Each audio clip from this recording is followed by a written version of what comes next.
Chosen One! Welcome to The Chosen One. I am your host, Qui-Gon Din, and this week's Chosen One is Aubrey from Momentous Struggle. Aubrey, tell us a bit about yourself. Hello, everyone. Again, yes, I am the second half, the better half, maybe, of Momentous Struggle. I'm just kidding, Todd. I'm just kidding, Todd. Todd started Momentous Struggle before Shatterpoint even released, and I think he did about 10 or so episodes, and then he had me on as a guest because I was really excited about Shatterpoint. I was looking for a new game. I was moving away from Magic, and I decided everyone had been telling me, "Oh, you should try tabletop. You should try tabletop. You should try MCP. You should try this." And I had resisted for a long time because I didn't want to start a new hobby, but then I was moving away from card games, so I was like, "All right, I'll give it a try," and I got hooked. I went out and bought a core set like almost immediately after playing. I think I only played like half of a game or maybe like a struggle one with Todd and my youngest stepson. And yeah, I went out and got a core set and like what was it, the Dooku box and the Obi-Wan box, and kept going. And then Todd was like, "Hey, so the episodes where I'm actually talking to another person are a lot better than the episodes when I'm not talking to a person and I'm just talking to the air. Would you like to do this on a more regular basis?" And then next thing you know, I'm running I'm helping him run streaming at Adepticon. We're running LVO. We're doing a bunch of other events, uh, and now I'm talking to you. I got to meet you at the last Adepticon, so Yeah, it's been a bit of a roller coaster. As my fiance says, she's like, you gave up one hobby and you started like three new hobbies simultaneously, and I'm like, yeah, uh, yeah. Adepticon was great. Like, I already missed the con. I can't wait to the next one. You will see me there. You'll see me representing the same guy, though. I'll still be playing Mace. How to be playing that guy. Yeah. Wait. Qui-Gon, does that mean are you going to be at LVO or are we talking about next I wish Adepticon? I could go to LVO. My next GT I'm going to is at the Dragonflight Games Con, which is being ran by Omnis, and that GT in August. That's my next event, and then the next event after that will be Adepticon next year. I, Okay. Yeah, man, don't tease me like that. I got all excited because I'm not sure. I know they changed the date for LVO, which is kind of messing up everybody's I don't know, feng shui or whatever. But I'm excited for LVO, even if we don't have. We were hoping to like grow it by a lot, but I think it's gonna be more like we're gonna lose some people, but then there's gonna be some new people because of the date change. I'm still trying to be like, hey, everybody, we go to LBO. Mm-hmm. I wish I could go to Las Vegas Open. It's just I don't have that. I have to budget my money, so I have to pick and choose my GTs. And the one in August is Oh, here in hey, Washington, so that's that's a real thing. I understand that. like There's if I had to choose one big convention to go to a year, it's Adepticon. So, like, Yes, you know what? I love LVO, but even I would say if you had to pick between LVO and Adepticon, Adepticon is the larger event, the bigger experience. It's the one AMG pays attention to more. well, it So was cool hanging out with like you and Todd, and then like the Rogue Sport guys, like the Accuser and Daimyo Matt. Like, I was hoping to see Dizzard and freaking Omnis there, but they didn't show up. yeah. I'm at Life this point, I'm happens. almost wondering if Dizzard is just an AI bot that they put into the chat. Like people have told me Dizzard's real, but I don't know. I've never seen him, so I guess I have to have faith at this point. So my journey began into Star Wars miniatures. the old WotC game from Wizards of the Coast. And oh boy, was that game a unbalanced game. Power creep basically happened every set, no updates. This was before the days of the internet, like where you have Discord and you have communication between teams and everything. Now it was fun. I played that game for about like 6 years until it died. Then I jumped into X-Wing for a little bit. I didn't like X-Wing that much, and didn't never got into the what's the other one that came after X-Wing? I think it has the little scale miniatures and they're all tan and you have to paint them. They're small. Alliance and Empire. Oh, wait, are you thinking of Legion or Imperial Assault? Imperial Assault was the miniatures game that came after X-Wing, and I skipped that one. Uh was interested in Legion, and then Shatterpoint came out, and Shatterpoint hit that Star Wars miniatures itch because Star Wars miniatures isn't like an army on army game. It's squad building. You get points, and you put miniatures on the board, and it's more about the characters versus characters. And the Star Wars Shatterpoint hit that niche really well for me as a skirmish based miniatures game, and rest is history. Started playing as the game came out. Mace was my go-to for the longest time until I started figuring 6 points is really hard to make work. And then a specific release by the name of Kieta Mundi changed that, and I ended up taking that list to Worlds. So, yeah, that Awesome. might. Wait, so Qui-Gon, does that mean so have you just been a Star Wars stan all the way down? Like have you played any So, other tabletop games? so I didn't play. I haven't played much of any other competitive tabletop games. I started my Star Wars journey growing up with the prequels and collecting Star Wars cards. I collected the Decipher Company Star Wars cards, the Young Jedi cards. Then WotC did their card game. Sad thing is, I never really played any of these Star Wars card games, so I have like a big giant collection. Never played them. I collected them just because everyone else collected Pokemon. I collected Star Wars cards. And episode 3, I could safely say I've seen it in theaters 10 times now, probably, thanks to the re release that just happened, and is the greatest Star Wars movie ever made. So, yeah, no, I'm a Revenge, hardcore fan. Revenge of the Sith. I got to see uh, amazing how well that movie still holds up, especially the action sequences, like at the beginning and the end, the final duel. Ah, so good. But Yep. that's okay. So that's interesting because you came out of the gates running with your Yeah, first big so competitive Adepticon was event my at first. Adepticon. Yeah, Adepticon was my first big competitive event for Shatterpoint. I don't even really have a local over here. Me and my brother just play like 4 games a week. So literally running off that, that's the experience I had going into Adepticon was I play 4 games a week with my brother and we play a little bit of everything, but I primarily play Republic and Mandalorians. My brother's an Empire guy. He started with that the Marians, but he got tired of playing them after so long because they were the only faction he was really interested in until the Empire came around. He, funny enough, he never really liked Iden though. He got into playing more of a. He likes Vader, Gideon. He's really on this Krennic path now, and he's really excited for Grand Inquisitor. So Oh yeah. Spoilers. Jumping ahead to our main topic for just a second. Yeah, the Inquisitors look like they're going to be really gnarly now. Riva definitely got to glow up. we'll talk about that because I have some thoughts. Ooh, dot dot dot. Tell me, what's the flavor of your strike team? Gonna hit the board, grab the dice and cards.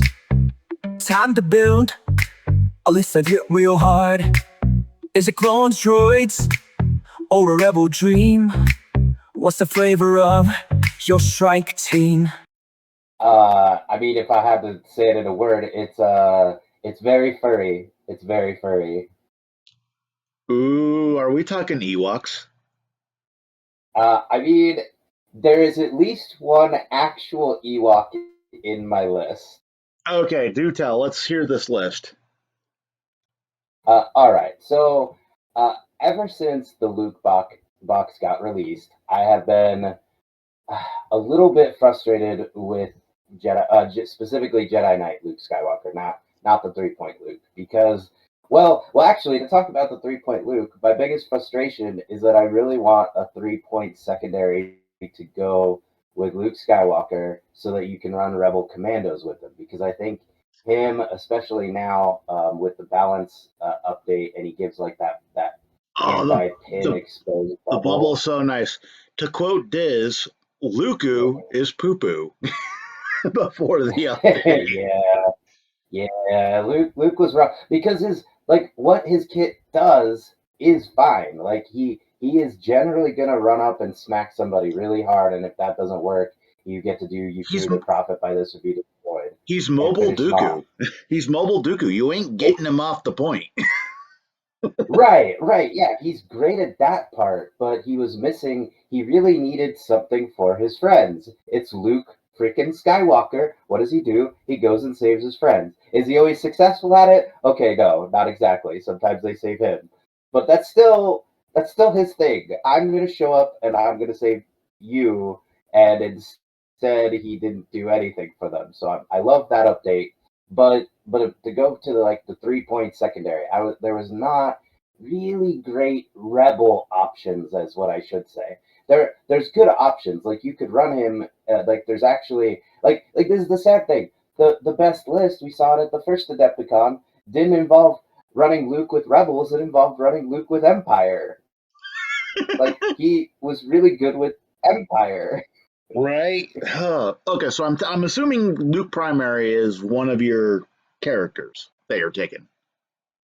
And then I want to take Rebel Commandos with him because I just think there's some really good synergy there, especially if you can protect them a little bit with Luke's bubble. But then my 3 pointer is spicy because there's a reason I'm not bringing Lando and Bartu, even though let's be real, that's probably the more competitive option. But I want to bring the and improved C3PO and R2D2 with Luke.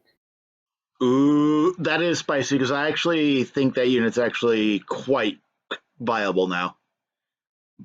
A Oh three. yeah, A, I don't know if this is good or not. I have done no testing whatsoever. I put this together for y'all to hear today, and so follow me down the rabbit hole, dear listeners. all right, so your first squad is Luke, 3PO, and then Rebel Commandos. So I'm assuming you're pairing that with Leia. Oh yes, oh yes. No, no, no. You have to. So this doesn't work if you're not bringing Freedom Fighter Leia, because you need her to turn your rebel. I need Luke and I need the Rebel Commandos to put on some bear ears so that they could be honorary Ewoks. But then you get to do like five. You get to do like the dash and the 5 dice attack off the Rebel Commandos, which I think is pretty reasonable. You get to remove conditions off of them, combine that with Luke, and it's very difficult to actually condition stack the Rebel Commandos, which if you're not outright killing them, that tends to be what people do is they put strain on them, they put pin on them, and Eh, then there's sad pandas. So who are you putting under Leia? All right, so now under Leia. Now I don't know if this counts as an honorary Ewok or honorary furry because I was almost going to put Wicket here, but then I was thinking the list definitely could use a little bit of tankiness, so I actually just opted to go with Chewbacca instead, the secondary from the Han box. Yeah, I like Chewbacca. I like him. I've been Yeah, playing him a lot lately too. He's been good. yeah. So and the reasoning behind this is that you have C3PO and Rebel Commandos on the one side, and while they are very good, I think, at what they're supposed to do, which is, you know, C-3PO is now supposed to, move your whole team, move things around, make them more mobile. And Rebel Commandos are hit pretty hard. They are a little squishy. So I was thinking for the other side, well, other than Luke, like Luke is not squishy. That's the one thing. He is great. He's pretty decent defensive expertise. But I wanted Chewie over Wicket just for the extra bit of tankiness. Now, admittedly, I have no idea if that's better than Wicket, because the other option realistically is Wicket here. I mean, you could do something silly like Callus to like get some rerolls off of like Ewok, but I don't think it's as good without the other specters here. So going with Chewie, and then like I said, I had one Ewok, exactly one Ewok for you, and like that's the only weakness of this list is that you have to bring the 3-point. Oh, I'm blanking Oh, on their the name right now. Ewok Scouts, I think, is what they are. The warriors, the ones with the bows, the ones that throw Yeah, crits on yeah, their yeah, yeah. expertise, which is still something clones wish they could do. Right, right. Here, I'm trying to bring the list up. I had the list saved, and then of course my phone deleted it so that I can get to the name. But yeah, I'll be able to the put it idea. in. Yeah, I'll be able to put it in through the database and load it up for the video version of the podcast. Yeah. So I can see Yeah, this. yeah. I could Well, definitely see the strat there. C3PO and R2D2 being a 3-point unit that's now mobile and you can't shoot them. And even if they're out of the deck, you can't shoot them because they are Ewoks. And how that ability works is you have to melee them now. That's no, it's much better. And so, oh, that's right. It is Ewok Hunters, and why I like them is because with this list, you now have access to a coordinated fire damage, a coordinated fire pin, and a coordinated fire expose. So it's doing a reasonable imitation, I think, uh, of Galactic Republic, where you're punching just a little bit up by getting all of those coordinated fires in the right position. Yeah, and if you manage your bubbles right, your supports get access to 2 coordinate fires because you can do the expose, and then you can use the other support's coordinated fire with the other support, which allows your supports to actually hit a lot more consistently. Like Rebel Commandos are now going to go, oh, cool, coordinate fire expose. Well, this one's going to now shove out a coordinate fire pin with the other commandos attack. Yeah, yeah. And so wait, does the timing work on that? You can So use. how coordinate fire works is you can't use the same instance of coordinate fire more than once. But if you have 2 different units that have a different coordinate fire, it triggers off of each of the attacks of the support. And since support characters get 2 combat actions because of each Oh, you're saying split them up so that you have. Okay, I missed that. You yeah, meant split up so if that you the have your rebels can bubbles go with right, like if you keep it. Got Leia it. very center of the board so that exposes spread out everywhere, you can generally get off when you're shooting into the mid board 2 instances of coordinate fire with your supports. Which if you can manage to range bubbles, depending on the map, like some of the maps it won't allow, but it's really good on shifting. Yeah, so that was the next thing I was gonna say is the mission. Oh, yeah, excuse me. Sorry about that. No problem.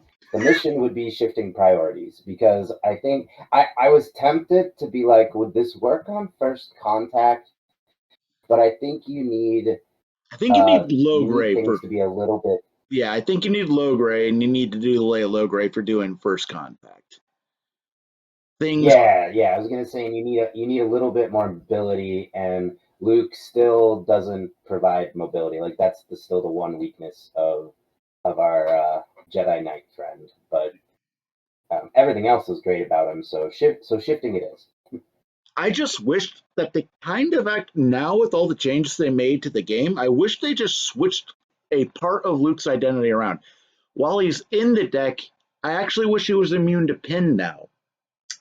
Because expose is no longer really a thing, unless you're fighting it well, If you're fighting against Inquisitors, it's actually might be a good thing that he gets the same ability. Because they still have access to that Well, coordinate fire expose. well, and remember, we still have Armor running around. We still have Lord Maul running around. Well, I mean, actually, a lot of people are still standing by. I mean, I'm one of them. I'm not making it. They want to make it sound like it's not a good idea. Uh, Armor and Maul. I mean, that's exposed city. Like Armor Yeah, just loves to run up and and take a now chunk out that of you. ISF aren't just blowing Maul off the map, he might be in a better spot. Like, Yes, yes, that's part of what I'm excited about is because Maul, Maul surprisingly was struggling with the because you think this wouldn't be a problem, but him getting pinned can really like slow down his it's plans. not. Yeah, it's You not really want just. to double move. It's not just the pin. It's like at Adepticon, Maul had like a 25% win rate. Like listening to the Zion's Finest crew and their breakdown of the stats, Maul was like Adepticon was like Maul's worst event. Like he did not Yeah, do good. And I yeah, think I'm that, still surprised by that.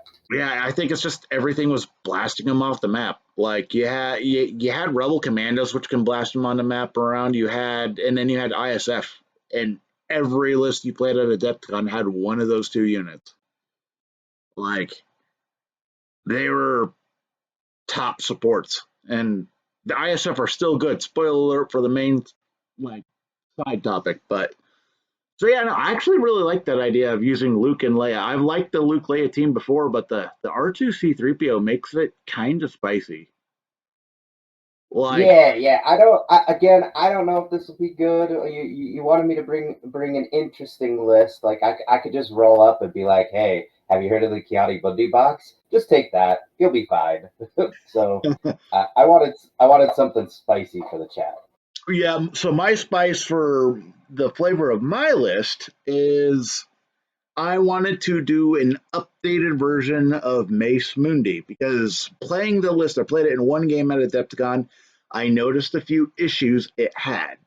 Um, mainly too many melee pieces and not enough verticality. Also, Dark Troopers gives you a heck of a problem. Even with the nerf, Dark Troopers are going to be an issue for the Mace Mundi list. So my list is a little boring, but it's a Mace Windu list. I have to represent my boy, and it's Mace with Crosshair and Arps, and then it's Mundi, Shakti, 501st. I dropped the Oh, Padawans. oh, Padawans are good with Vader. I've noticed that Padawans do nothing without Vader, and they just get shot off the board, and half the times their activations don't do anything. Uh, I wanted more of a gunline list that utilizes the Mundi identity to keep Mace engaged, and the update to Mace just makes him like way more mobile, which is insane. The Shatterpoint ability, Mace got a massive whoop. So the idea is you still have to be able to counter Dark Troopers in this list because Dark Troopers will absolutely just wreck you because your clone attacks aren't going to do much. And that's where Crosshair comes in mind. The Dark Trooper nerf, Crosshair is going to eat Dark Troopers for breakfast, and he's going to wound them and get you a dash on top of it because of Mundi's identity. It you also, since he climbs, it fixes the verticality of the list a little bit. You have someone who can actually go up, get elevated, and do a big power shot. This list is also so force economic. I've been playing this list all week, and you can spend force on Mace's turn to do tempered aggression. I'm constantly loading him with 3 extra dice, and I still have like 3 or 4 force at the end of my deck. 8 force with the extra refresh. It's insane. you know, I'm seeing it here because a lot of these characters they don't have really force intensive turns, and I will be honest with you, I am debating because I have a game later today that's just for fun, and I am debating bringing like an Anakin Mace list just because it's just for fun, and so This is the this looks pretty cool. This Crosshair definitely shores up that weakness you were talking about. Yeah, the other thing about the list is like this list allows Mace to shine and go all out and be the badass motherfucker that he is. Like using his offensive side or actually just shoving out a ton of damage, and you will constantly Shatterpoint Mace in this list just to go kill stuff and do things. Oh yeah, the new Shatterpoint ability makes me so happy. It's so you much better you now. start him in Vapad until he activates, and then you just flip the Jedi Master. And the cool thing is he could still be an aggressive monster in Jedi Master because they up the damage on that side. He now does 9 instead of 8, so that threshold is so much better.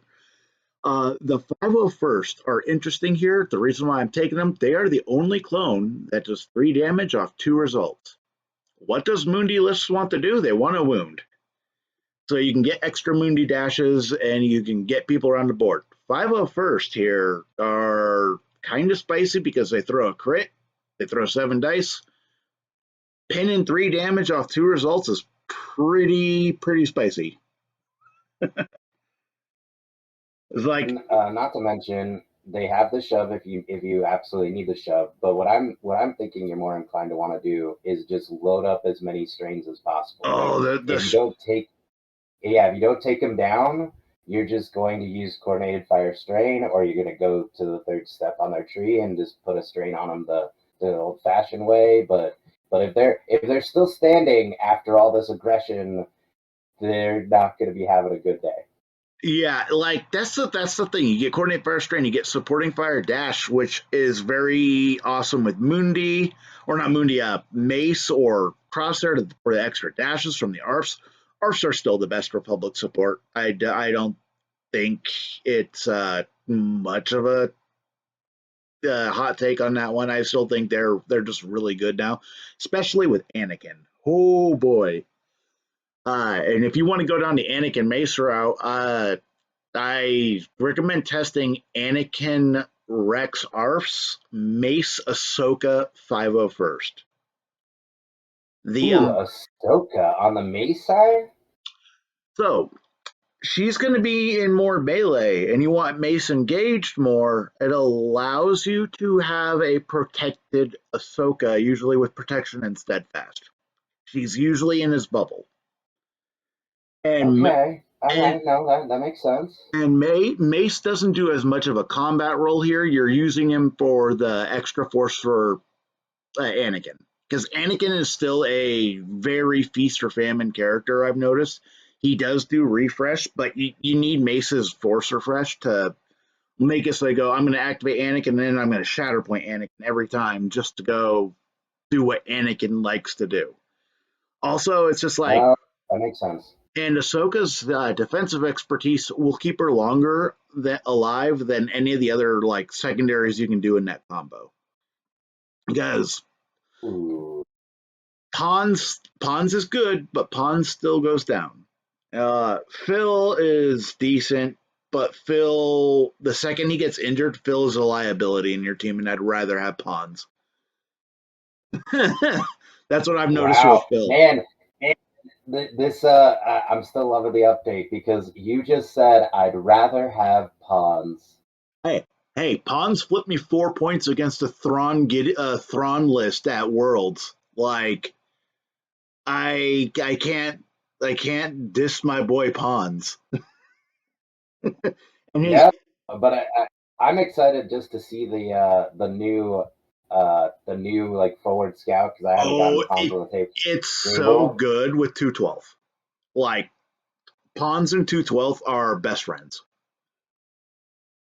And just because it Yeah. gets them literally a dash away from the direct midline now, so they can actually do defensive maneuver, focus, and then shoot. That's Ah, right. See, so I will fully admit, Qui-Gon, I have not listened to a lot of the episodes where everybody's like, let's wildly speculate about what's going on because I and maybe I'm being extra about this, but I want to try and form my own opinion of the balance by like actually playing different things instead of like listening to everybody go, this is what I think is going to be good, and they haven't actually played with it either. And again, maybe I'm being a diva, that but was my first yeah. actual Anakin Mace list. It was Mace with Pawns and 2/12, and then Anakin, Rex, Arps. And the cool thing about that list, the 2/12 having Coordinate Fire Pin, coordinating fire pin on Anakin's attacks means that if something has like a jump or something in their expertise, they ain't getting away from Mace's double or Anakin's double attack. Ooh, okay, all right. I'm going by experience on this one. That was the first list I put on the table, and I played that list twice, and it was good. I haven't done the test with Ahsoka yet. It's just with Ahsoka and Rex. Every activation, you're moving multiple characters because your supports can move Rex or Ahsoka with their attacks. Because of I'm always first kid, and then Ahsoka's version of it because they get the when Right, the hers is what's the matter too fast for you? Or no, that's the jump ability. Where are you? So yeah. her ability is oh, getting ahead of yourself is what you Yeah. said. So like, and you have such force economy in that list. Like everyone being able to move everyone, it just sounds so mobile. Uh, but Yeah, the I might be bringing this Mace Anakin list you're talking about here with Rex Ahsoka. It's Rex Ahsoka and then Arps and the 212. well, you can't do 2/12 unless you do pawns because Mace is only a 7, so it'd be 5/0 first. 5/0 Right, right. It doesn't work points wise. 501st. Yeah, That's right. 5/0 first allows Anakin to hit 8 damage on 3 results, which is also funny, and it allows Mace Windu to hit 12 damage. Mace can now one shot. Ooh, Mace with Coordinate Fire Strain can one shot Vader or Chewbacca. oh, Like that's cool. so you're still gonna have to load your dice to do that, but the list has enough force economy that if you need to let Mace rip, you can let him rip. Wounding Mace does nothing. If your opponent's spending time going after Mace Windu, cool. He has no force additional costs, and his identity doesn't turn off if he's wounded. Cool. You just spent your time dealing with Mace, and Anakin and the rest of my team are still alive. Like, Yeah, yeah. No, you gotta Mace. You gotta dice list this place. You're not trying to. Well, I mean, it literally. If you need him to be wounded to like win the struggle or something, okay, he's maybe. not But the most defensive character anymore. yeah, The balance pass to his defense is he lost all of his natural blocks. Now it's just the blocks to fails he keeps or the crits to fails that he keeps. But he lost all of those natural blocks. He is definitely not the tanky boy he once was. He can go down. But yeah, yeah. give and take. And I assume that's on purpose because they made him. They made him a lot stronger Give and offensively, take. which Like, is kind of what you want. yeah, give and take. Like, cool. You made him so people can now hurt him. Uh, he gets a wounded token or an injured token. Nothing on this card goes up in cost because everything's innate. He doesn't have reactives anymore. You can now use tempered aggression with coordinate fire. It's a huge buff. So, yeah. And my mission of choice, obviously, Sabotage Showdown. Being able to shove fight over just two sides of the board where you got Mace on one side and Mundi on the other, it's really easy to just keep the midline. And you have a lot of movement in that list. But No, no. Hey, I like it. Yours is I have a feeling yours is a little more competitive than mine. A little bit, a little bit. well, I was gonna bring an Anakin Mace list, but I'm like, I've been playing Mace Mundi. I played it a couple times this week, and I'm like, because I've been just testing the crap out of Mace. I'm like, what if I do a list where Mace is the main focus? And I'm like, wait, why don't I just update my worlds list? Because that's what my worlds list was trying to make Mace as good as it can, which was with Mundi. And oh boy, does the change make Mace hit more like a truck. It's really good. I'm like the only amount of force I absolutely need to spend for like movement and everything during each deck through in that list is only 3 force because it's the 2 clones for their defensive maneuver and then it's crosshair for its climb. The rest of the Jedi don't really need to spend force. So that leaves me 5 force plus the 2 refresh from Jedi Master on Shatterpoint if I flip him if he activates before the Shatterpoint. Like it allows me to go. I can load the dice with mace. I can repulse. I can force push. I have 5 force, 5 to 7 force on the first deck refresh, where I can just go. I can do whatever I want. Well, and the wild thing with that list is because you're leaning into Cam's ability and it's pretty aggressive. Like there's a world where you've moved up Mace Window a little bit with your out of activation, or maybe you get an early wound.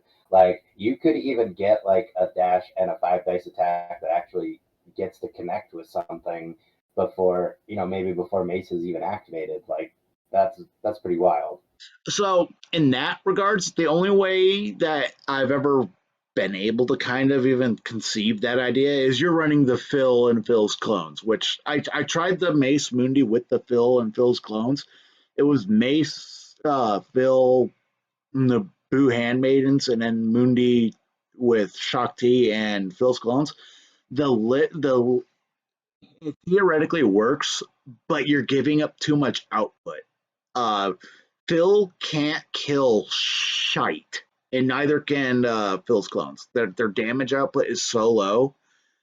Um, and the reason why I play handmaidens is because handmaidens have the best like expertise, and they dish out a lot of damage just to try to get some output there. I noticed I wasn't able. You're not able to punch through dark troopers in that list. You're not able to punch through even like basic clones. It's hard. So I'm like, yeah, Uh, Crosshair also gives me like an alpha strike that I just go cool. I can rip Crosshair and I can one shot a support, and then it gets Mace up the board. It gets Mundi up the board.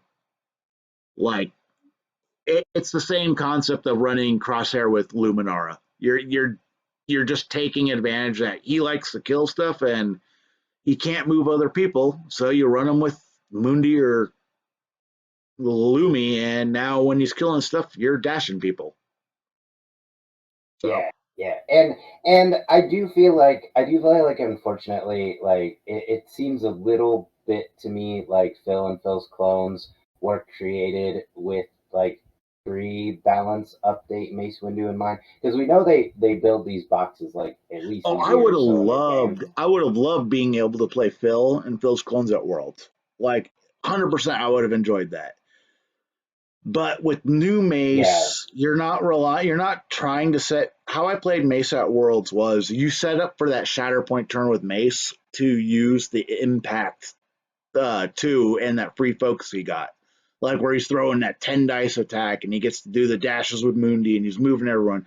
I built that world's list. That's how I played Mace. Is you get Mace in position, you flip Shatterpoint too early, you shuffle it back in the deck. You set up Mace right. Mace doesn't have to do that anymore. Now he just spends 3 force and cool. I have my 10 die crit attack. Oh, and thank God they fixed his expertise. I am so happy they fixed his expertise. I hated the 1 to 2 gets you a crit and 3 to 4 gets you 2. I hated that. yeah, it it made no sense. Like basically I think that not maybe not all the Jedi, but I feel like a lot of the Jedi on their lightsaber, especially like their if they're melee only, but even with mace, it should just be 1, 2, 3 crits all the way down, or at least like a crit and a hit, or like 2 crits in it. But it should be like 1 success, 2 success, 3 success. Yeah, or That that feels 1 to 2 clean. gets you a crit and a hit, not just one result, not just 1 to 2 gets you one. Like this is Mace motherfucking Windu. He should be Yeah, throwing yeah, hands with no, people it's like the with Anakin. Now he can do it.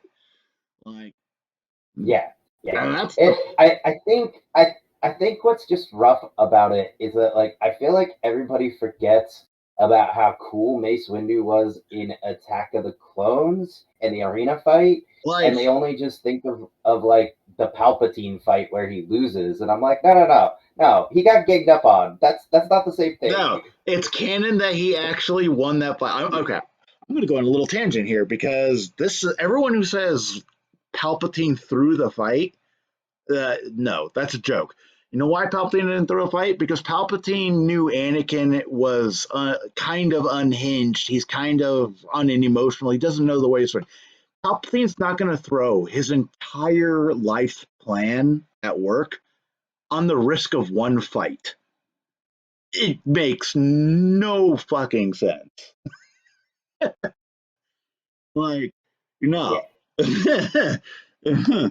Mace clearly won. Mace is the only Jedi on screen to actually beat Palpatine. Anakin just had to come in and ruin it. And you know what's worse? Anakin was going to get made into a master. That's why. That's why freaking Mace Windu had him wait in the council chambers after he dealt with Sidious. He was going to make Anakin a master. Anakin's brash forwardness and his emotions got the better of him. yeah. Well, okay, so well, first off, the book, the novelization, which I'll use my every plug to say, if you only read I one Star Wars love book the in your book. The life, book is so good. yes, read the Revenge of the Sith novelization. But like two things, they don't make it clear on screen that they just kind of make Anakin out to be whiny and I want a promotion. No, Oh, he needed mastery to access the restricted holocrons so that he could try and find a way to save Padme without having to rely on any of the other Jedi. He wanted to do it himself. And so that's why he cared about mastery in the first place. And then two, the book clearly states, like, I don't know why there's a debate. It states that Palpatine lost. The only thing that the book points out is that even that Mace couldn't understand why Palpatine wasn't afraid because he beat him, he was about to kill him, and he didn't understand why Palpatine was so confident, and then Anakin showed up. So Palpatine didn't care that he lost because he thought he had the trump card in Anakin, which well, okay, he did, but yeah. The trick is he knows that even if he dies, Anakin's turn to the dark side's inevitable at this point. Like how he said to Yoda, he tried to run away from Yoda because again, it's a fight he doesn't really need to do. Why risk everything on a fight? He's trying to run away from Yoda just so he can like, yeah, I'll let someone else deal with this. He's not the type of guy to go, I'm gonna risk everything on one moment. And he even goes, even if you strike me down, Vader will become more powerful than both of us. Like no, he's all about the not to mention the transfer essence thing. Like he's probably died several times, and I hate how Disney executed it, but like even in the old canon, like he comes back. Read Star Wars Dark Empire. It's one of the better freaking Dark Horse comics. Okay, enough of the yeah, no, lore. yeah, I just will say, yeah, anyone who is mad about this, I'm like, they did it in the '90s. Like, this isn't actually a fresh idea. Everyone, calm down. Oh, I love it that we got on our lore tangents. We even got like on that Boba Fett tangent at the meetup at Adepticon. It was fun. Yes. But okay, bring us back in. Bring us All back in. right, Where are we going so next? main topic time. Balance pass. Things you'd would have liked to seen. Things you are happy about. Like anything coming up with the balance pass that you're excited or worried about. Um, Oh, I guess I will say the one thing that I was a little surprised about, and this is pretty much the only thing, is no touches to, and I don't know how to say it, boosh, bosh, Boosh. bosh. I've heard I was upset I've about heard that. every pronunciation. I'm like, Boosh needed the same thing that happened to Aura Singh. Fix her freaking expertise. That's all you had to do. Is fix her Yeah, expertise. no, her kit is actually pretty decent. I don't feel like it's unreasonable. The It only problem is her expertise is like backwards. Yeah. It's not even that it needs to be quote unquote fixed. It needs to just be switched. Yes, Like it feels her like gun shouldn't be throwing crits. Her freaking staff should be the one throwing crits.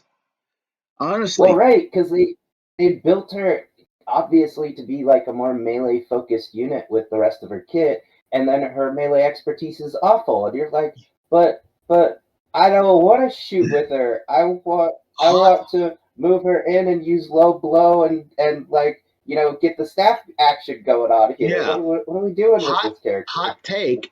They should give Aura Singh's ranged expertise to Boosh as her melee expertise.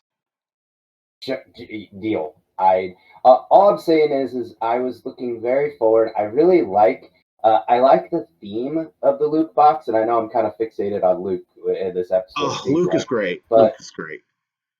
yeah, but I love Bartu and Landu. That's a great pairing. I love Luke's kit now that they've given him something that actually benefits the rest of the team.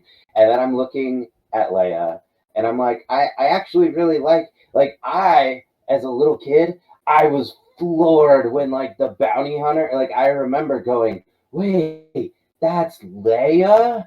What? Because I was like, I don't know, however little I was whenever I Abomination saw sickness. Right? right? Yeah, no, I was like, what the heck is this? So that's about the only one that I could think of. Well, okay. Then do you want me to go on my Go once on a your month tangent. rant? Go on your rant. Go on it. This is fun. Why does Darth Vader Jedi Hunter continue to be the best Galactic Republic primary in the game? Oh, that's Full a hot stop. take. That's a hot take. Um, that's a. I think Anakin replaces him. I don't know. I don't know. I'm speaking a little bit in hyperbole. Yeah. Primarily, my point is that Why why is he is Galactic Darth Vader Republic? Jedi Hunter? What? Why does he have the Galactic Republic tag? Yeah, no. So like, I got it. Like when the game first came out, and we didn't have a lot of like, Empire models yet, and like, I get the ideas that they wanted a Darth Vader that was like in the early days of the Republic, like when or not Republic of the Empire, where they're still like they're phasing out the clone troopers and they're bringing in the stormtroopers for the first time. Like we kind of see that change in Bad Batch, and like I get it. I understand the intent. But they have said over and over that this is supposed to be a snapshot of the character in a particular time. Yeah, the Like Obi Vader Wan Jedi. series. Like, oh, I'm gonna say this. I think they went a little too hard on the Obi Wan nerf. Ooh. See, So because that's my thing. Is Obi-Wan should be good with the other Galactic Republic characters. They it, gave us that option, and he doesn't hit. So how you fix Obi-Wan, how you fix Mind Trick to make it so it's like you can keep the ability the same strength as it was beforehand. You just change how it works. Instead of it being within range 3 of an allied character that's getting attacked, make it range 3 of Obi-Wan. You can make it so it negates the attack, but they have to be within range 3 of Obi-Wan. That means only melee characters are really going to get impacted by that type of thing because you can just stay outside the range bubble of it and shoot Obi-Wan. But man, you can't pair him with Vader anymore. The disarm is cool, for Jedi Mind Trick. He's now just unplayable. He went from being really good to stopping this. Any he was a good answer to anything that got too killy. Now he's not that anymore because now you're like, cool, I got to take away Eric's space. Yeah, but I'm still probably going to be going through my tree with some of these characters. Like he's not this great counter. It's also you can play around him. He's only on one side of the board. He can't really. You have to be within range 5 of him. I think it was a little too strong. They should have, if that force ability, his mind trick was free instead of costing a force. I could see him seeing play. Costing a force, you just take out Kenobi once and you don't care. Like Yeah, it's a it's little hard, it's a especially since greater purpose doesn't have as much meaning like we were talking about earlier. There's fewer coordinated fires running, or coordinated fire exposed running Yeah, around, like and me so now it's not as good. to me, immunity to expose used to be really strong. Now it's a counterpick against Inquisitors and Dathomirians. Like, Yeah. which Dathomirians are going to be scary. Aura Singh and Asajj Ventress makes Dathomirians very scary.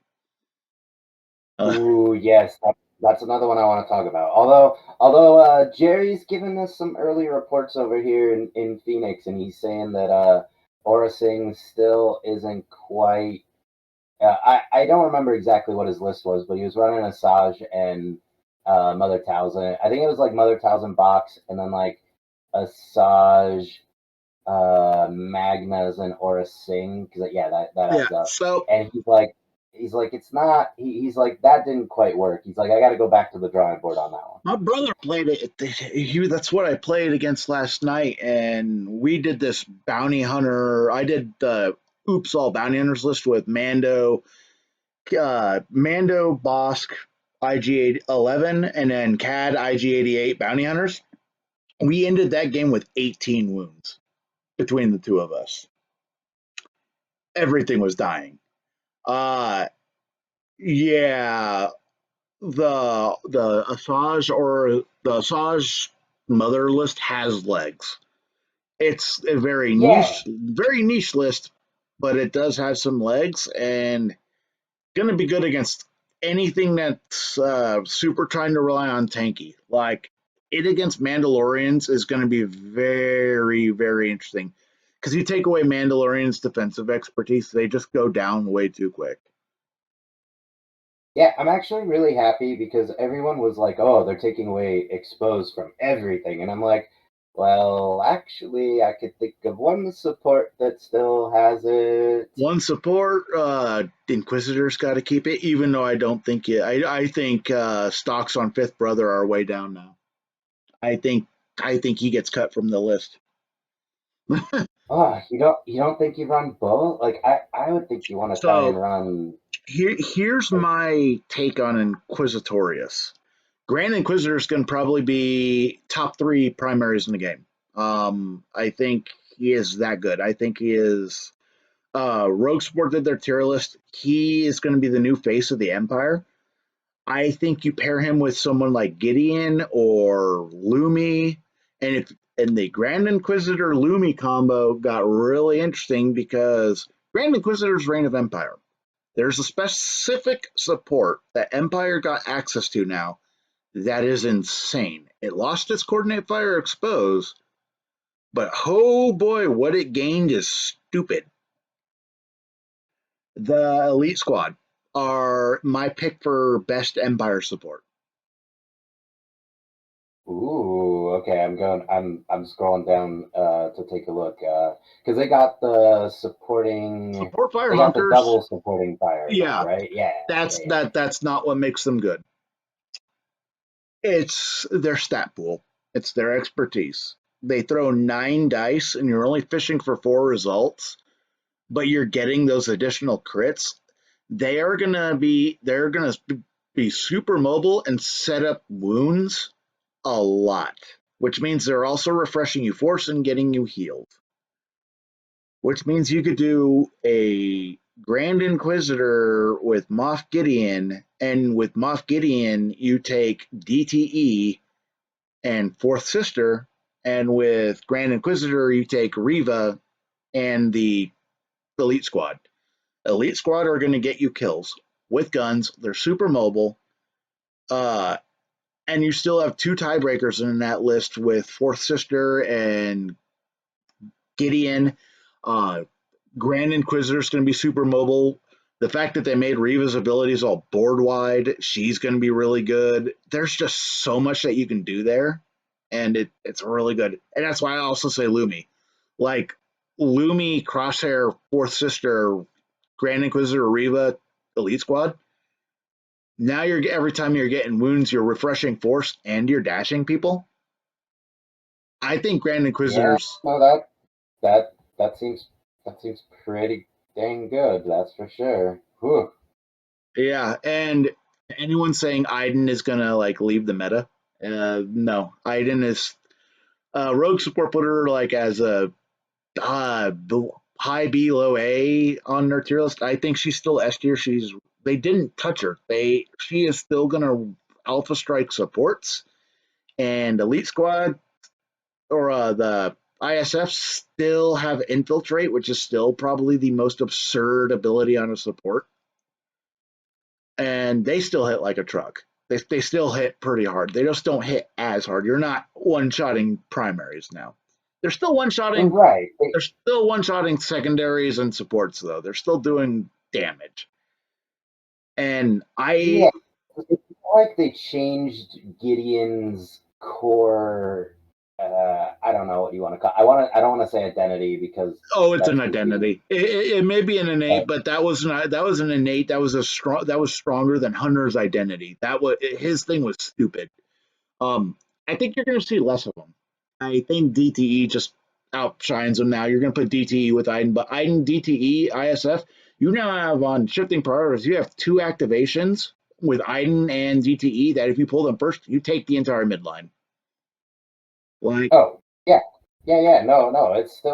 It is still completely and utterly a aggressive list that can come out of the gate swinging. It hasn't changed. It's just we now have room for other things to breathe yeah. a little. And It's no longer you have to have an exact answer for Iden or you are going to, take the L.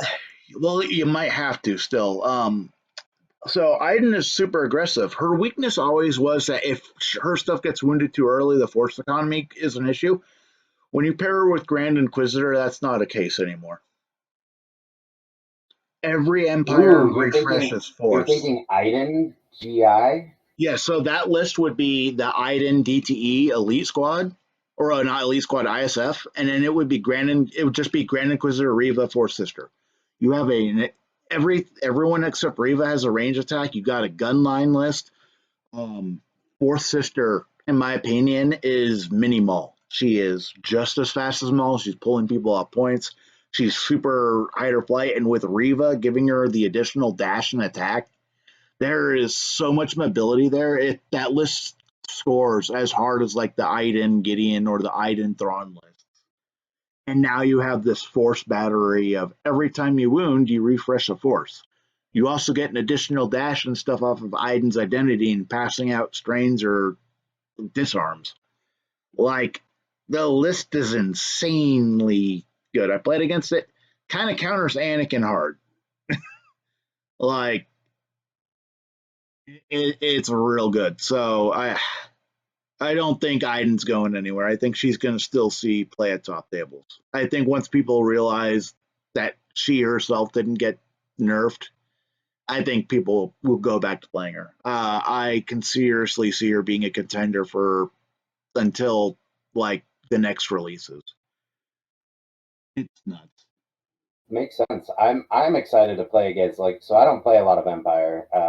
I've maybe sub 5 games total, but I'm excited to play against this because it sounds like it is going to be a blast. Hopefully, not too much of a blast for my opponent, but hey, there you go. There I, you go. I I usually don't play Empire, but Inquisitors they may end up making my list for August. They actually seem really fun. Like Oh yeah, I just I was a control player in Magic, and they sound like a very controlling list, and I may have to take another walk on the dark side, just like I did with Mama T and Maul in the early days. who would you say is the biggest loser of the balance pass though? Other than Obi-Wan because he's now unplayable. Oh, you mean just out of the stuff in the balance pass? Yeah, which faction is gonna stay on the shelf now and not see much play?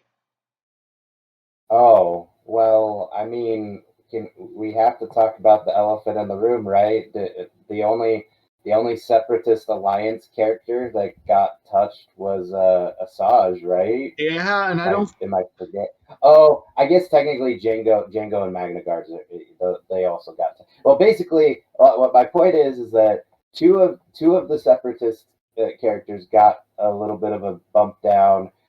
Yes, Asajj got a bump up, but yeah, I think separatists are kind of sad right now. Yeah, I think Ewoks take over them because all the Ewoks buffs going board wide. Whoo, there's some spicy stuff you can do with that with Leia. Leia Logray just got insanely better now that you don't have to manage all those range bands. And then I like the idea of Leia with Chirpa. Yeah, Everything gets Sherpa has extra now. attack dice. Everything gets extra Yeah, attack dice. Sherpa is now pretty gnarly.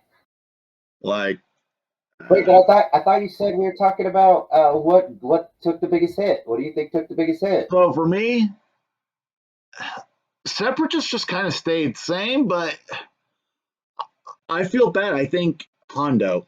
I think even though he got the error thing, the Pirates got such a nice blow up. The Pirates actually look really good.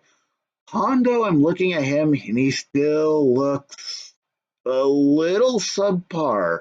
Like he needed a boost. Give him a little something. Because they made the Pirates actually kind of decent. A lot But better. Like that's something. yeah, but Hondo, the error change wasn't enough. I don't think. I don't think he sees play. I think you'll see some fun lists. I don't think you're going to see competitive lists. Uh, That's fair. Unfortunately, so I really like Hondo as a character. I will admit this is one of the few boxes I didn't even buy because I was like, I don't know if this is really my I type have of. Hondo put together, but I haven't even touched and put Gorm and the Pirates together. I'm actually like I actually want to put the Pirates together at least. Probably not Gorm still, but Luke with Gorm is kind of spicy. You can kind of do some stuff with that, but yeah, Cad Bane's fun. Cad Bane with the era change, Cad Bane IG88. There's Cad is a win, but there's one glaring elephant in the room, and that's this balance pass did bump a lot of stuff up. And the end of the day, it might not matter to what I perceive as probably the best list in the game right now. I think Oh, are we back to hot takes? What's the best list in the game? Come on, then. I think the best list in the game currently is Kane and Andor. Um, I think Andor is going to cause problems. I think Andor is definitely the new Iden, like where he's going to specifically cause issues to the meta. It's the combination of his destroying all the points at the end of the struggle flip. All your opponents take damage with the die roll that he does. It consistently gets 2 damage, and that's on every enemy that's controlling a point. That's generally your opponent's entire team. You add that with the most generic revenge trigger of everyone gets an advance. And with all these characters that have this new slip away mechanic where they always get a reposition when they advance, Andor is going to be doing some stupid stuff. But Kanan is still probably currently the most overtuned primary in the game in terms of stats. So I have not tried out Cassian's box yet. I've just been very busy. So is it? Are you running like mostly specters under him instead of his box with this idea, or So what's the configuration? So right now, the configuration of what I've seen with the list is it's Kanan with Ezra and Chopper or Zeb, your choice. Zeb actually works really well with Andor because he's advancing around off of a revenge trigger, which means you can get him in position to do his little double slap thing. And then it is Cassian Andor with Callus because you have a lot of Rebel Scoundrel, Spectre. You get the rerolls with Kanan and Ezra rerolls are really good, but you can also Shatterpoint him, and now he throws like 11 dice and can guarantee a full tree pretty much because of how Andor thing works. And currently it's Han and Chewie in that support slot, but that will quickly change to Baze and Chirrut when they come out. Baze and Chirrut are his I best guess. friend, but that list is very scary. It is high damage output with like the best revenge triggers in the game. Because now you can advance Kanan and he gets a jump. So there's no one that can escape his revenge attack. Because you can. Ooh, that sounds spicy. Yeah, I think it's probably the best list in the game because it does revenge with being super killy. Like, it's yeah, you're only playing with 5 force. How often do you spend force with Kanan? Barely. Well, But not often. You need the occasional pull force push in case of emergency ripcord. like That's about it. my brother played the list. He played that exact list that I just told you. And what he was able to do with Kanan, it was a struggle flip. He took the struggle, but what he did was he flipped the Jedi Master. He goes, shoves a character off a point with his attack, pushes them, and he was directly pushing them onto active points. He did that, and then he force pushed a unit that had 2 health left onto another active point. He was actually pushing characters on points to areas where he's not going to lose the point, or it doesn't matter because he's going to just score out because he's scoring out the struggle. And then he flips Kanan, or he flips the Andor ability at the end of struggle flip because it doesn't matter if you win or lose a struggle. He just does the damage. He got 3 wounds off of that ability because he teed everything up and then he shoved people onto points. 3 wounds in one activation. Wow. Really messes up math and really just guarantees that you're probably going to lose. I had 1 model alive in Struggle 2, and which means I can't score. Everything that wakes up, he now can just focus down a unit that woke up. So Andor's going to cause problems. He's going to be the big boogeyman of the meta. He allows for, and it doesn't even have to be a wound on that your opponent inflicts. You can use him to load up dice. He has the, you shoot someone in it that's engaged with one of their allies. You can have your ally take damage to pump up Andor's dice. Well, if you wound your own characters off that ability, it triggers his identity. Oh. You have a strained character that you activate, and I'm like, oh, I don't know what I can do because if I move, I can't really move or do anything. I can't take a point, and I have a dead activation. You can now just trigger his move and go, cool, I'm strained. Maybe I just shoot someone, take the strain damage, I die, but then another one of my characters gets to reposition or advance, depending if it's a spy or not. So you could still score a point. Okay. Okay, that's pretty gnarly. Andor's going to be nuts. And I don't think anything in the balance pass is going to change the matchup into that list. I don't think. I think the closest would probably be Anakin, and that's just because Anakin can blitz points fast enough now to score really quick. Because it's a ticking time bomb against Andor. The more the struggles flip, the more damage your stuff's taken, and you're getting 2 or 3 wounds a turn now. Like that's happening on you. The output of that list is pretty strong, and Andor's attack is also really decently damage button. Not really good at shoving people off points, but really good at killing stuff. So do you think that the Kiadi Mundi lists won't be able to keep up? Because I mean they're pretty aggressive too, and they get a They lot can of be movement aggressive. from. I don't know if they're going to be aggressive enough because Andor or Kanan doesn't have to worry about trying to wound your stuff. He just needs to get you within 2. If he gets you within 2 by the end of struggle flip, your unit's probably dead. So he doesn't have to hit the list as hard. And the problem is that Jedi the Mundi still melee. Kiada Mundi still has to try and catch Kanan and catch the characters, and you wound their stuff, which that's the other thing about Andor. You have to wound pretty much. You're forced into wounding the units against Andor because that's how you turn off his identity. Moving people around doesn't matter if they're dead. Well, that's where Kanan kind of counteracts that. Because now you're getting attacked back, and Kanan is. We all know Kanan revenge triggers. Best 5 attack. Yes, yeah, no, that's definitely known. It's Ooh, interesting. yeah, them not touching Kanan. And I know Kanan was outside of that window they're looking at, but they hit. Oh, I'll tell you the biggest loser. It's primary crosshair. Aww. He loses I mean, I everything. don't disagree, but Without aww. expose, he's actually not really killing anything, which means he's spending force and not getting any of it back with his identity. And he's such in a weird spot. Like, I think you only see him played with Grand Inquisitor, and that's it. And I do hope they flesh out that era a little more. Like we still have room for some things to put the into the trick with Empire is Grand Inquisitor is going to be the base of it for quite a while because we don't get another Empire box until next year.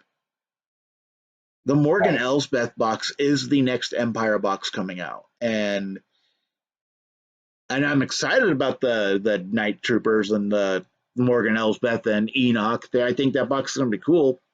But they're not coming out till like around February. They're coming out quarter 2 of next year. So it's like that's the issue with that one. Right. But yeah, any more thoughts on the balance pass? Who do you think? Who's the buff you enjoy the most? I'd say. Oh, I mean, so I have wanted any Obi to be good since the beginning of the game, and so I think I'm most excited about Anakin now being in contention with Vader because you have to pick one or the other, and it was kind of hard to justify bringing Anakin when you have Jedi Hunter right there, and now I like that he has enough of a kit that there's actually a reason to take Anakin. I do want to give a shout out to Ahsoka Tano Jedi no more though, because we've already talked about Anakin a lot. So I really like that they gave her the newer ability. Oh, I guess it's the newer ability that Chewbacca's ability. you'll find, huh? It's Chewbacca's ability. The expertise, right? The that you get the Yeah, extra. when while the unit's not wounded, characters and allied characters will then to add they get the expertise, especially with the timing of that, and that it's a it's an innate ability, so you always get to have it. Like I just think I don't know exactly where she's gonna fit, if she's gonna go in more Mando lists or what, but that's probably where I'm gonna try her first. Actually, is I'm gonna try like an armor and OG Ahsoka and see if we can make something work there. Because I, I really I like I really liked her play patterns, but she always felt like she just didn't quite have enough. And now that they've given her a little bit more, I think she's worth looking at again. I like that she's a revenge trigger that gives a bubble of some type of support for her allies, and that it's generic. I think Mandalorians are probably where you're going to see her the most because the Mandalorians getting an automatic expertise, like on your supports and stuff, sounds really good when they have Beskar armor. Right? Like now, all of a sudden, no, they roll one expertise in their defensive expertise. Well, now it's 2 blocks instead of just the one. And I'm like, yeah, making the math better on them. I think Exactly. her with So what armor. about you? Uh, my favorite's obviously Mace.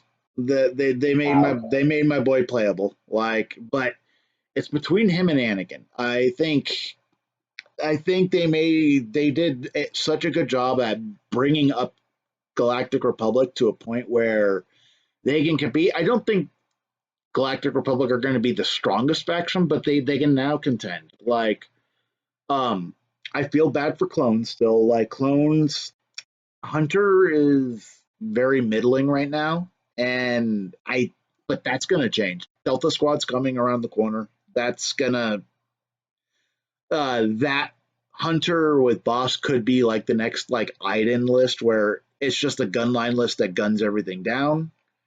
Um, so that I'm excited for that. I'm excited for Riff Tamsin, but it's the Mace life for me. Mace, Anakin, and probably Cad Bane. I wanted the era change just because I really like what I can do with them now.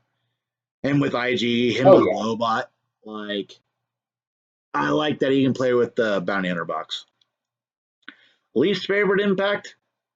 Uh, yeah, no Boosh. That's my biggest call out where I'm like, yep, no Boosh.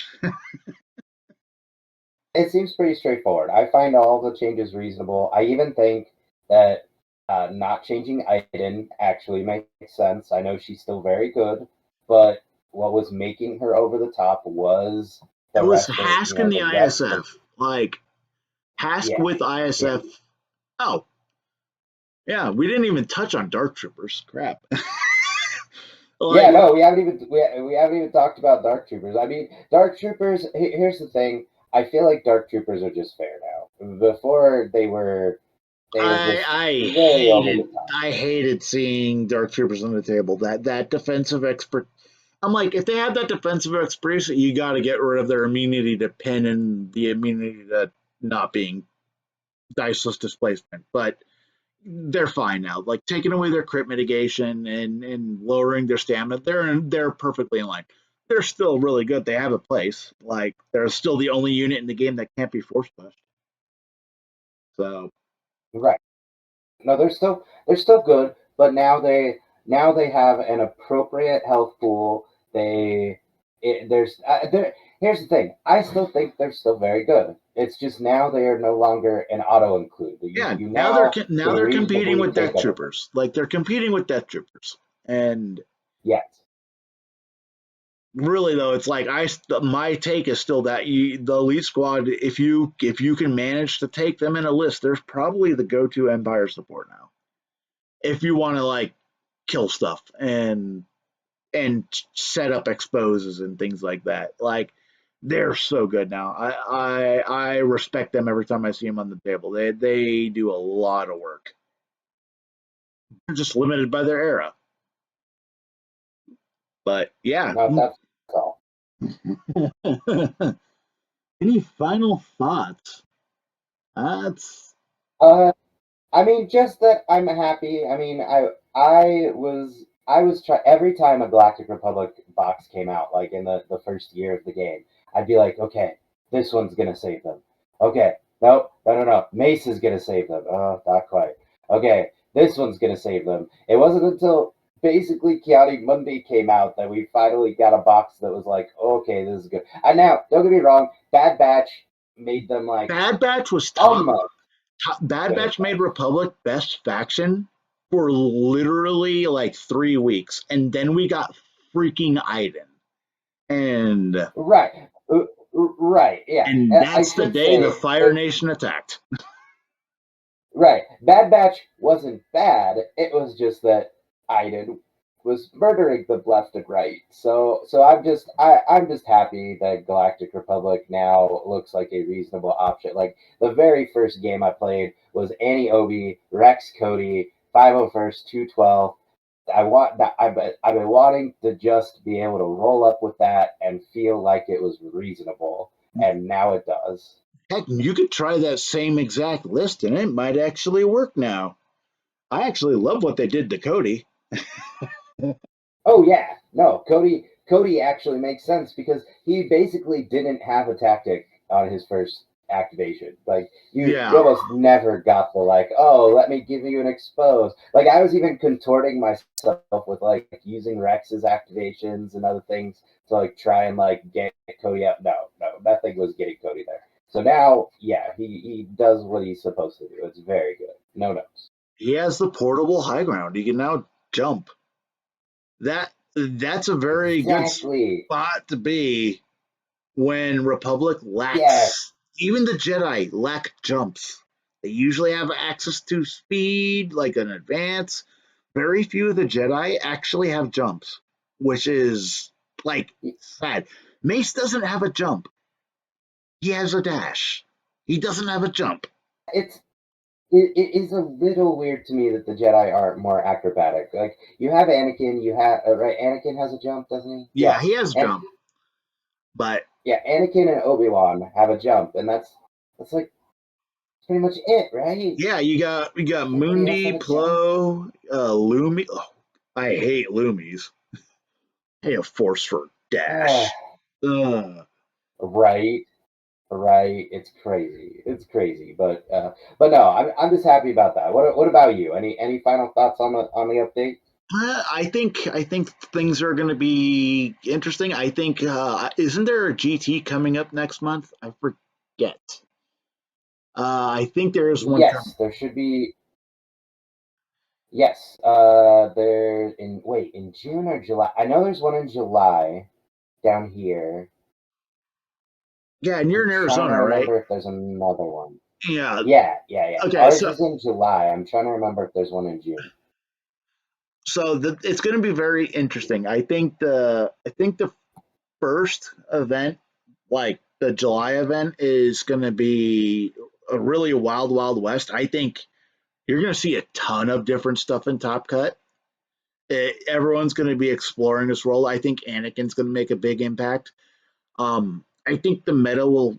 It's going to be kind of chaotic, and I think Gen Con, the event in August, will finally see stuff starting to shape up what the meta is going to actually look like. And then I think by the later August events, I think we'll actually get a good grasp of what the meta is going to be. Uh, but by August, we also have another wild card. If we get Jin's box in the next month or two, that's also going to chuck things in the air because we already know how good Baze and Chirrut look, at least based off their ability card. They look really good. They look like they're going to be Yeah. top tier supports. Uh, Oh yeah. No, I cannot wait for the other half of that box. Like I am so ready. I love I just love especially after finishing the second season of Andor. Like I want to go back and watch it was Rohan pretty good. again. Like the first Uh, half of the second season was a little slow, but once the freaking spoiler alert, once the K droids start showing up, whoo boy does it get good.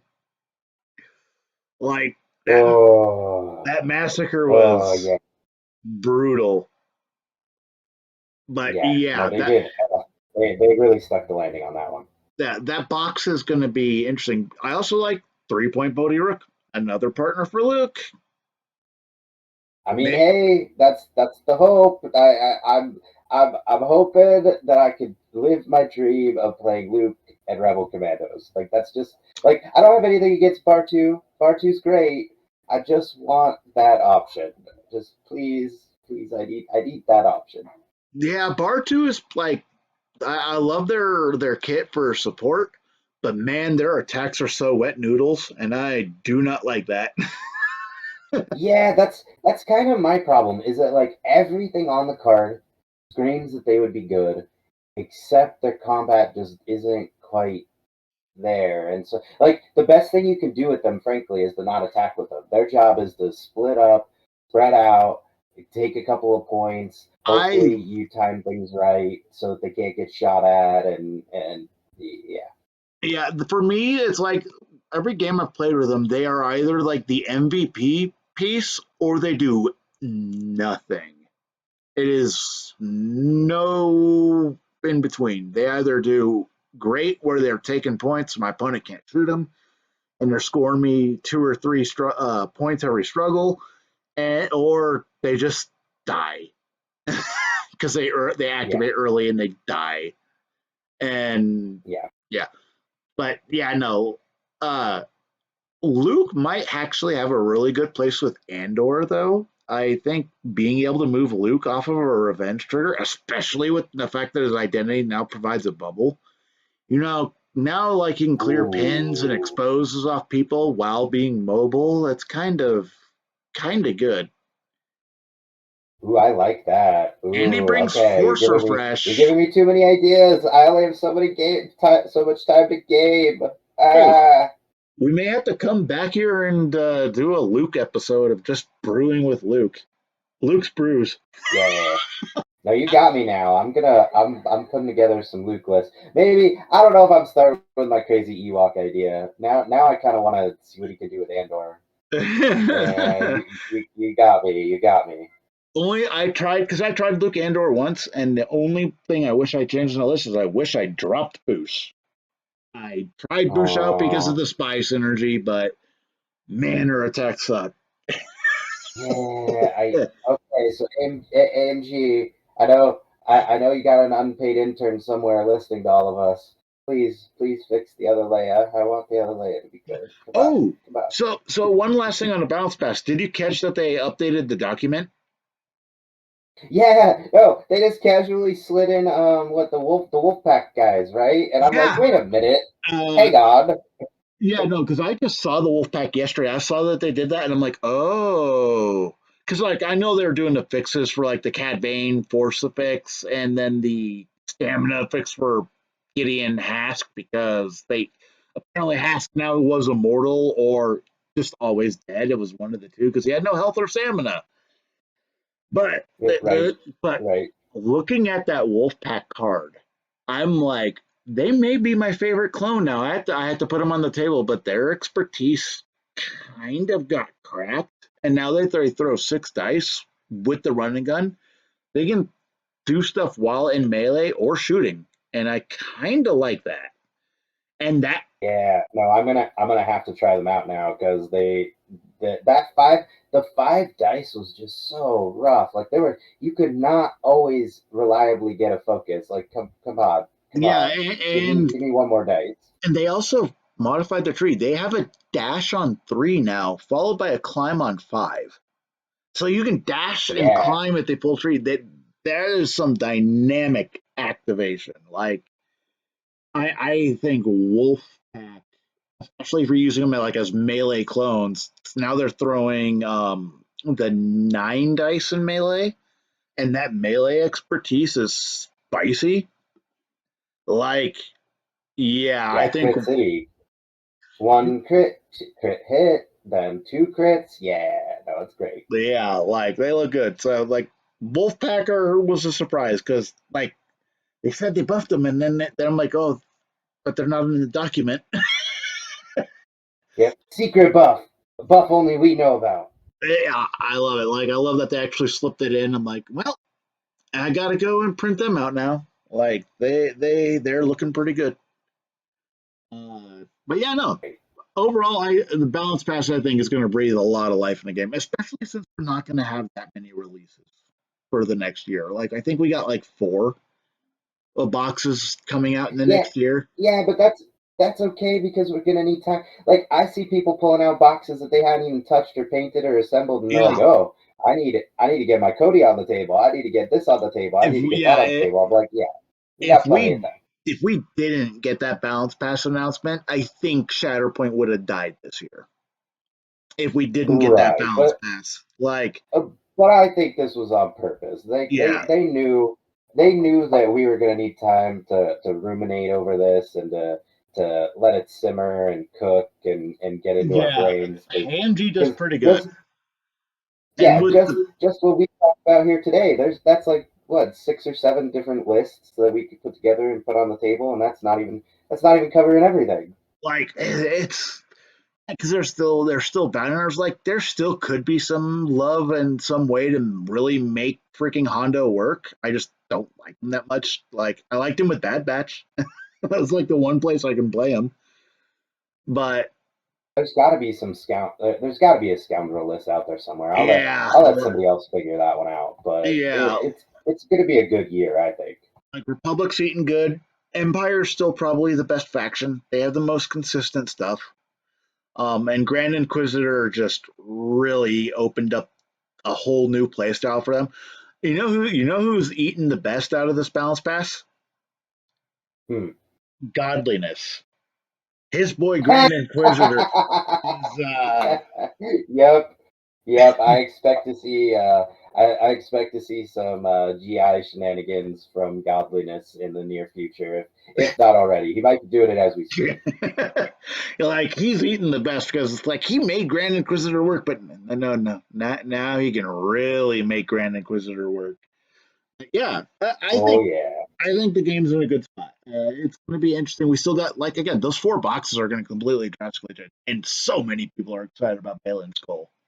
Like, uh, Yeah.